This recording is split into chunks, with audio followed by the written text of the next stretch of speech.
दिल्ली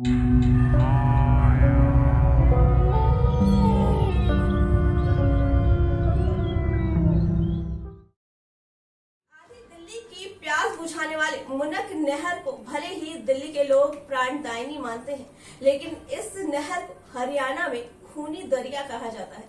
हरियाणा में इस नहर का नाम ऐसे ही नहीं पड़ा, इसकी बड़ी वजह है जो आए दिन इसमें लाशों का मिलना है। जिन जिलों से होकर ये नहर निकलती है, वहाँ यदि कोई व्यक्ति लापता हो जाए या आशंका हत्या की हो तो पुलिस भी दौड़कर इसी नहर में आती है। जगह जगह नहर को छनवाया गया।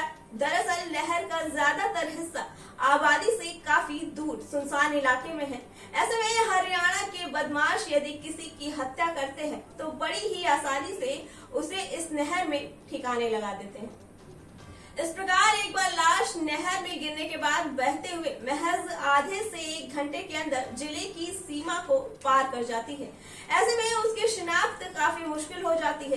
करीब 102 किलोमीटर लंबी मुनक नहर हरियाणा के करनाल जिले में यमुना नदी पर बने मुनक रेगुलेटर से शुरू होकर दिल्ली के हैदरपुर तक जाती है।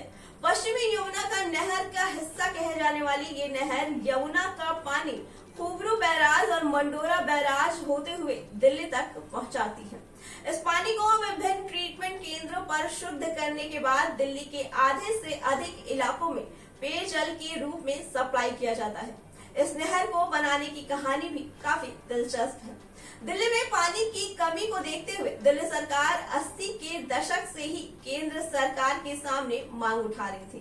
इसमें दबाव बनाया जा रहा था कि हरियाणा से दिल्ली में पानी लाने की कार्य योजना बने। इसी क्रम में साल 1996 में केंद्र सरकार की मध्यस्थता में हरियाणा सरकार के साथ दिल्ली सरकार का एक समझौता भी हुआ।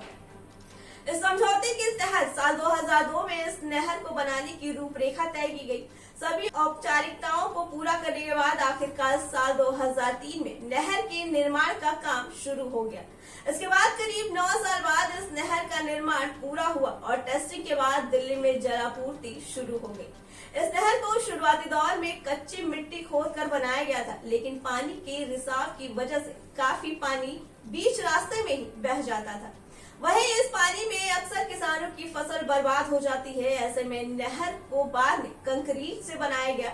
इसमें करीब 80 मिलियन गैलन पानी की प्रतिदिन बचत होने लगी। इस नहर पर साल 2016 में जाट आंदोलन के दौरान प्रदर्शनकारियों ने कब्जा कर लिया था। इससे दिल्ली में पानी का संकट पैदा हो गया। हालात से निपटने के लिए केंद्र सरकार ने नहर पर फौज की तैनाती बढ़ा दी। इस नहर से आए दिन पानी चोरी होने की खबरें मीडिया में आती रहती हैं। दिल्ली के जल मंत्री आतिशी ने भी ये मुद्दा उठाया था। इसके बाद सुप्रीम कोर्ट ने 24 घंटे नहर पर गश्त करने के लिए हरियाणा पुलिस को निर्देश दिए हैं। इसमें कहा गया है कि पुलिस कर्मियों की 3 शिफ्ट में ड्यूटी लगे और 1 बूंद पानी की बचत की जाए। दिल्ली सरकार की शिकायत पर उपराज्यपाल BK सक्सेना ने दिल्ली के इलाके में पहले ही नहर पर पुलिस फोर्स की तैनाती के आदेश दे दिए हैं।